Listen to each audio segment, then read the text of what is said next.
हम प्रार्थना करेंगे। जब हम प्रार्थना कर रहे होते हैं तो हम अगर कबूली के शब्द है, अगर हमको अपने मुंह से बोलना है इसे, तो हमने अगर इंग्लिश में बोलना चाहो तो इंग्लिश में बोल सकते, हिंदी में बोलना चाहो तो हिंदी में बोल सकते, अगर अपनी भाषा में समझ के साथ बोलना चाहो तो वैसे कर सकते, लेकिन हमने मुंह से बोलना बेहद ज़रूरी है।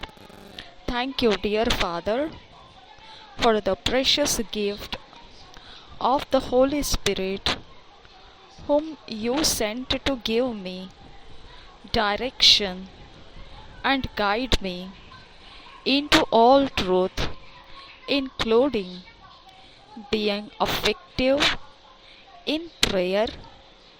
Today, He guides me to know and pray your will and make tremendous power available to change my world. In Jesus name, आमीन।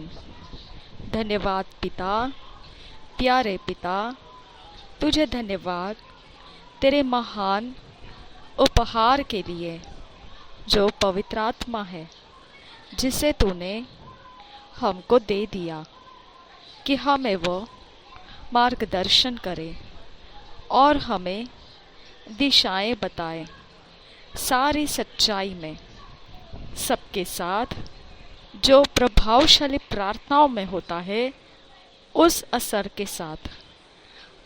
आज वह हमें मार्गदर्शन कर रहा है कि हम जाने और प्रार्थना करें जो तेरी इच्छा में है, और बहुत सारा सामर्थ्य एक जुटाकर उपलब्ध करके लाए, जहाँ पर संसार को बदल सकते हैं, हमारे अपने संसार को, यीशु मसीह के नाम में, आमीन।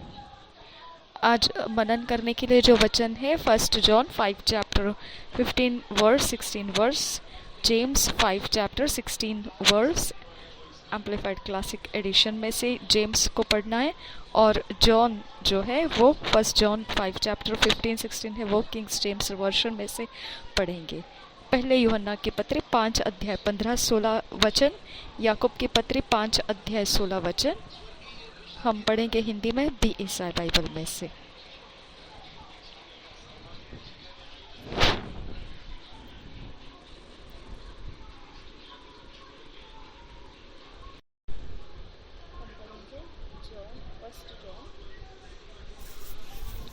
फर्स्ट जॉन 5 चैप्टर 15-16 वर्स हम पढ़ेंगे किंग्स जेम्स वर्शन में से। And if we know that he hears whatsoever we ask, we know that we have the petitions that we desired of him.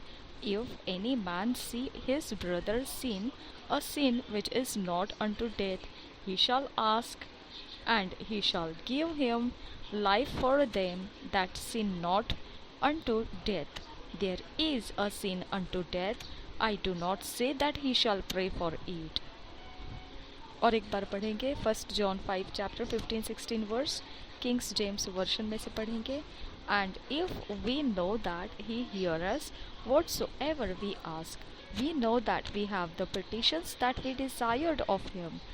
If any man see his brother sin, a sin which is not unto death, he shall ask, and he shall give him life for them that sin not unto death.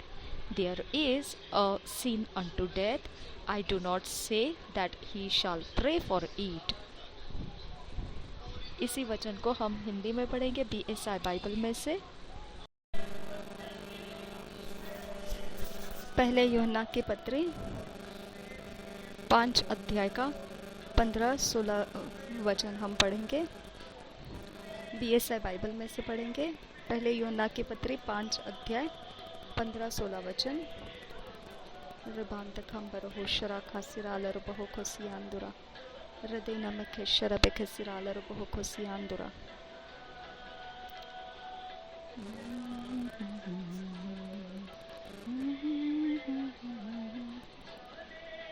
Thank you Jesus. जब हम जानते हैं कि जो कुछ हम मांगते हैं वह हमारी सुनता है, तो यह भी जानते हैं कि जो कुछ हमने उससे मांगा वह पाया है। यदि कोई अपने भाई को ऐसा पाप करते देखे जिसका फल मृत्यु न हो, तो विनती करे, और परमेश्वर उसे उनके लिए जिन्होंने ऐसा पाप किया है जिसका फल मृत्यु न हो, जीवन देगा। पाप ऐसा भी होता है जिसका फल मृत्यु है। इसके विषय में मैं विनती करने के लिए नहीं कहता।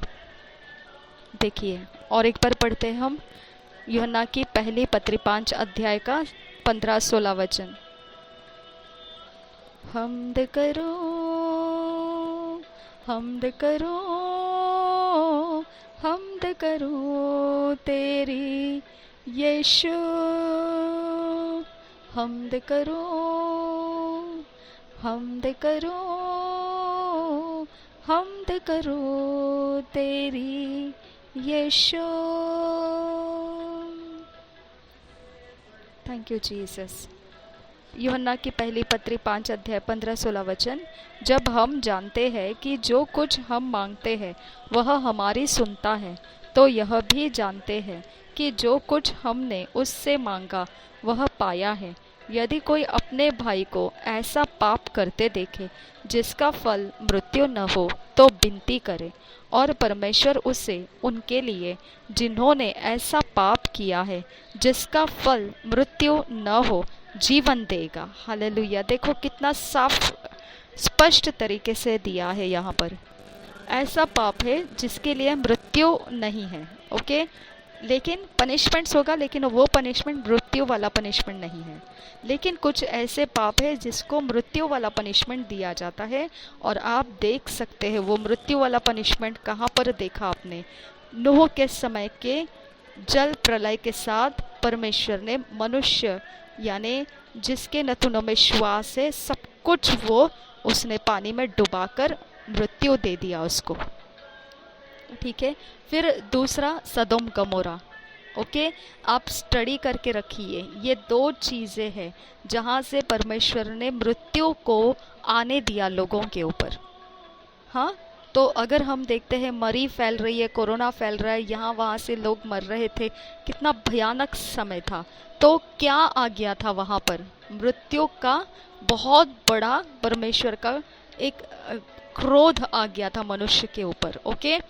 तो इसका मतलब है कुछ ऐसा पाप आ चुका था जगत के अंदर जो परमेश्वर ने बर्दाश्त नहीं किया, और वहाँ पर वो इस प्रकार से परमेश्वर ने मृत्यु को भेज दिया। ठीक है, तो ये नया नियम के अंदर दिया हुआ वचन है, ओके। तो ये मत सोचिए कि यीशु मसीह का क्रूस का बलिदान हो गया है तो कैसा भी पाप जगत के अंदर आएगा और मनुष्य के ऊपर प्रबल हो जाएगा और परमेश्वर देखता रहेगा। ऐसा नहीं है। जॉन रेमिरेज भी मनुष्य ही था, है ना, और उसका पाप इतना ज़्यादा हो गया था कि उसको नरक, जिसके अंदर उसका अंत होने वाला है, मरने के बाद उसको जाना था, सीधा उधर जाके उसको जीवित परिस्थिति में उसको वहाँ जाके रख के आया यीशु, ओके। और उसको पूछने के लिए मौका नहीं दिया तू मुझे कहाँ लेकर जा रहे, उसको सीधा उठाया, वहाँ पे डाल दिया और वहाँ से निकल पड़ा। और वो पूछने लगा, यीशु क्या कर रहा है तू, मुझे यहाँ पे क्यों छोड़ के जा रहा है, ये जगह मेरी नहीं है। तो यीशु ने बोला, तू जो काम कर रहा है वो उसका जगह यही है, तो तुझे काम छोड़ना पड़ेगा या फिर यहाँ पे आना पड़ेगा, दोनों में से एक कर, जो करना है कर, ओके, मैं जा रहा हूँ, ओके। यीशु ने उसको सीधा वहाँ छोड़ दिया था और वो बोल रहा है मुझे वहाँ से निकलने का कोई रास्ता नहीं था, ओके। तो आप इस बात को समझना बहुत गहराई से कि कुछ ऐसा समय है जहाँ परमेश्वर बर्दाश्त नहीं किया और कोरोना जैसा महामारी जगत के ऊपर छोड़ा था परमेश्वर ने, ओके। तो इसका सीक्रेट क्या है? कुछ ऐसा पाप प्रवेश कर गया था जगत के अंदर जो परमेश्वर नहीं चाहता था कि वो एडवांस में होता जाए, एडवांस्ड होता जाए, ओके, यानी उसकी उन्नति होती जाए, वो नहीं चाहता था। ठीक है, आप गूंगे बहरे जैसे हम नहीं बैठना है। यहाँ पर वचन क्लियरली बताता है सदोम गमोरा को क्यों ख़त्म किया परमेश्वर ने, नूह का समय क्यों पानी के नीचे डुबा दिया परमेश्वर ने। खुल्लम खुल्ला बताता है परमेश्वर, कारण बताता है, क्योंकि उनके अंदर कुछ ऐसे रास्ते शुरू हो चुके थे जो मनुष्य के लिए नहीं होना चाहिए। तो जगत के अंदर भी कुछ ऐसा समय शुरू हो गया था जो परमेश्वर को नहीं चाहिए था, और फटाफट परमेश्वर ने उस सारा माहौल ख़त्म कर दिया। ओके तो आप बोलेंगे जिन्होंने कुछ गलती नहीं किया वो भी तो मरे, क्या फ़ायदा है उसका। तो आपको क्या करना है, फ़ायदा या नफ़ा, ओके उसको आप मत देखिए, ठीक है। आपको मालूम है सदोम गमोरा के वक्त में भी कितने लोग ऐसे रहे होंगे जिन्होंने ऐसे कुछ ज़्यादा गलतियां नहीं की होगी, लेकिन जब असर आया तो वो सब के ऊपर आया, है ना। तो इसके लिए आप उस जगह के लिए प्रार्थना करना है कि परमेश्वर ऐसा पाप हमारा शहर ना करे जो विपत्ति का शिकार हो जाए। हम कैसे भी, कहाँ पर भी, कोई भी जगह में क्यों ना हो, हम परमेश्वर से मांगना है कि उसका धार्मिकता का राज्य वहाँ पर आए, ओके परमेश्वर का रास्ता वहाँ पर खुले, परमेश्वर का यीशु के बलिदान का रहस्य लोगों के मन के अंदर खुल जाए, ओके ये मांगना चाहिए। नहीं तो फिर वो इस तरह से हो ही जाता है कि परमेश्वर वहाँ का फ्यूचर ख़त्म कर देता है, ओके। पाप ऐसा भी होता है जिसका फल मृत्यु है। इसके विषय में मैं विनती करने के लिए नहीं कहता, ओके तो अगर ऐसा कोई पाप कर रहा है जिसका मृत्यु नहीं है फल, तो आप उसके लिए विनती कर सकते हैं और उसको मोड़ कर ला सकते हैं, पाप करने से टर्न करके ला सकते हैं। लेकिन जो पाप के ऐसा है जो मृत्यु उसका फल आ जाएगा, तो फिर उसके विषय में ये कह रहा है कि मैं ऐसे नहीं कहूँगी कि आप जाकर वहाँ पर विनतियाँ करो, उसको छुड़वाओ, उसको प्रार्थना करके, ओके उसको छुड़ाने की आप नहीं। उस यहाँ पे परमेश्वर का वायदा सीधा सीधा है कि जो मृत्यु तक लेकर जाता है उसको, जॉन रेमिरेस को मृत्यु दिखाना पड़ा और वो लौट कर आया वहाँ से। उसने पाप छोड़ने को मंजूर किया, लेकिन पाप करते करते वहाँ पहुँचने में उसने मंजूर नहीं किया, ओके उसने बोला मैं पाप छोड़ने को चलेगा परमेश्वर पिता, मैं पाप छोड़ने को ठीक है मैं मान लेता हूँ, लेकिन मैं इधर नहीं रहना चाहता हूँ जहाँ तूने लाकर रखा है, ओके जो नरक का जगह है जहाँ पर अग्नि है सारा, और उसके बीच में तूने मुझे ला के रखा है, मैं वहाँ नहीं रहना चाहता हूँ, ये मेरी जगह नहीं है, ओके तभी जाके उसको, जॉन रेमिरेस को दोबारा बाहर आने का रास्ता मिला, ओके यानी पश्चाताप करके आपको मान लेना पड़ता है, भाई मैं नहीं करना चाहता हूँ ये सारे गंदे काम, बस मुझे छोड़ दो, मुझे छुड़ाओ परमेश्वर और मैं इसमें से बाहर आना चाहता हूँ, तभी परमेश्वर हमको बाहर लेकर आता है। चाहे वो कैसा भी पाप क्यों ना हो, फिर वो लेकर आएगा हमको बाहर, ओके तो मजाक मत समझिए, ये पाप और पवित्रता में खेल नहीं है। जॉन रेमिरेस को ही याद रखिए, वो खेल खिलौना नहीं था, वो भयानक जगह था जहाँ पर उसको छोड़ा था यीशु ने, ओके वो खेल खिलौने की बात नहीं है, ओके ये आज और कल की बात नहीं है। ये छेड़छाड़ बहुत आसान है, लेकिन उसके बाद का समय बहुत भयानक रहता है, आमीन। तो जब तक इंसान को समझ में नहीं आता है तब तक ही हम बोल रहे हैं, लेकिन जहाँ परमेश्वर का समय ख़त्म हो जाता है फिर हम कुछ नहीं कर सकते हैं। इससे अच्छा है कि हमने पहले ही परमेश्वर का भय पकड़ लेना है। हम पढ़ेंगे जेम्स रिबांदिका पर रखा शरबे सिराल रबहो को सियांदुरा। हम पढ़ेंगे James 5 chapter 16 verse amplified Bible classic edition में से। James 5 chapter 16 verse amplified Bible classic edition में से। Confess to one another therefore your faults, your slips, your false steps, your offences, your sins, and pray also for one another, that you may be healed and restored to a spiritual tone of mind and heart. The earnest, heartfelt, continued prayer of a righteous man makes tremendous power available, dynamic in its working. और एक बार पढ़ेंगे James 5 chapter 16 verse amplified Bible classic edition में से। confess to one another therefore your faults, your slips, your false steps, your offenses, your sins, and pray also for one another that you may be healed and restored to a spiritual tone of mind and heart. The earnest, heartfelt, continued prayer of a righteous man makes tremendous power available, dynamic in its working. Hallelujah.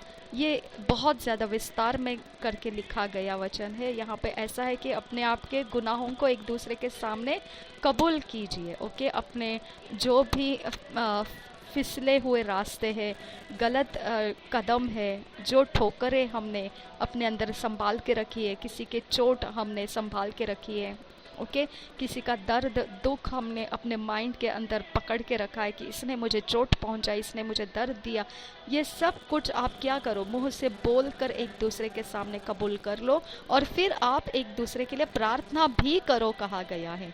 Okay, कि इसका कारण क्या है, क्योंकि उसके अंदर हमारी चंगाई छुपी हुई है और उसके अंदर ही हम लोग जो असलियत में मनुष्य जीवन परमेश्वर ने बनाया उसमें हम चले आएंगे। ओके, तो हमारा मन और हमारा हृदय एक ताल, एक सुर में चलना शुरू हो जाएगा। जो परमेश्वर ने असलियत में हमको जो बनाया उस तरीके में चलना शुरू हो जाएगा। ओके, अगर हम ऐसा नहीं करेंगे तो हमारा जो चाल चलन है वो गलत रहेगा, वो बिल्कुल धोखेबाज रहेगा, उसके अंदर सच्चाई नहीं रहेगी, भटकते हुए रास्ते रहेंगे। ओके, सच्चाई नहीं है तो भटकते हुए रास्ते और झूठ के ऊपर हम चल रहे हैं। ओके, तो ये कभी निकल जाएगा जब हमारे अंदर के सारे गलत काम, सारे गलतियां, सारे फिसलने वाले रास्ते, गलत कदम, हर एक जो मन को ठेस पहुंची, चोट लगी, वो सब बातें हम कबूल करते हैं और हमारे पाप, हमने कुछ ऐसे काम कर रखे जो परमेश्वर के वचन के खिलाफ है, ऐसा जो है वो सब एक दूसरे के सामने जब हम कबूल करेंगे और एक दूसरे के लिए हम प्रार्थना करेंगे, तब भी जाके हमारे अंदर क्या होगा, एक चंगाई प्रवेश करेगी और दूसरा हमारा जीवन जो असली में परमेश्वर ने बनाया वो एक सुर ताल में हमारा मन और हृदय शुरू हो जाएगा। Okay, the earnest heartfelt continued prayer, और जो बहुत एकदम आग्रह के साथ जी जान तोड़कर लगातार जो धर्मी प्रार्थना करता है ना, तब वो एक बड़ी सामर्थ को वहाँ पर खोल देता है। ओके, ऐसी सामर्थ जो विस्फोटक होती है। ओके, मतलब उसके रास्ते कोई रोक नहीं सकता, उसका जवाब इतना भयानक निकल आता है कि उस जवाब का कोई उत्तर बन के खड़े नहीं हो सकता है। ओके, कोई मुकाबला नहीं कर सकता है। हालेलुया।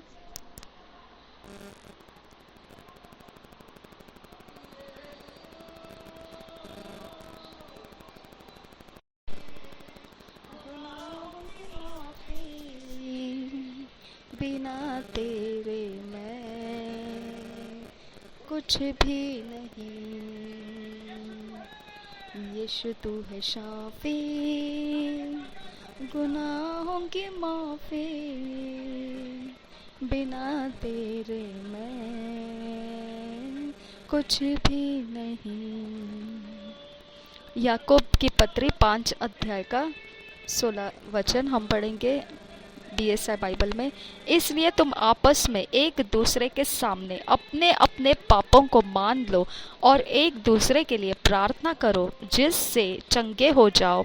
धर्मी जन की प्रार्थना के प्रभाव से बहुत कुछ हो सकता है। हालेलुया, क्या बात है। और एक बार पढ़ेंगे याकूब की पत्री 5 अध्याय का 16 वचन, हम पढ़ेंगे हिंदी BSI बाइबल में से। इसलिए तुम आपस में एक दूसरे के सामने अपने अपने पापों को मान लो और एक दूसरे के लिए प्रार्थना करो, जिससे चंगे हो जाओ। धर्मी जन की प्रार्थना के प्रभाव से बहुत कुछ हो सकता है। हालेलुया, धन्यवाद करते हैं परमेश्वर पिता को, ये सारे वचनों में हमें फिट एंड फिक्स करने के लिए धन्यवाद करते हैं। ईश्वरीय रचना में आप हमको ला रहे हो खुदा, इसके लिए धन्यवाद करते हैं। नासरी यीशु मसीह के नाम में आज जो वचन हमारे अंदर पिता परमेश्वर काम करना चाहिए पापों की माफ़ी के लिए परमेश्वर, वो आज वचन बड़े ज़ोर और बड़ी ताकत से तेरे अनुग्रह के द्वारा पिता हर एक हम जो आज इस कबूली के सेशंस में मौजूद है सबके जीवन में वो काम करने दो खुदा। खुदा इसकी गहराई क्या है ये हमारे माइंड के हिसाब से नहीं खुदा, आपके आत्मा के अनुग्रह के द्वारा परमेश्वर पिता हमको समझ आने दीजिए और इसमें हमको उतार कर लाइए, ताकि ये वचन हमारे जीवन में पूरी तरह से हम चल पाए। नासरी यीशु मसीह के नाम में विनती करते हैं, सुन और कबूल कर पिता, आमीन आमीन आमीन।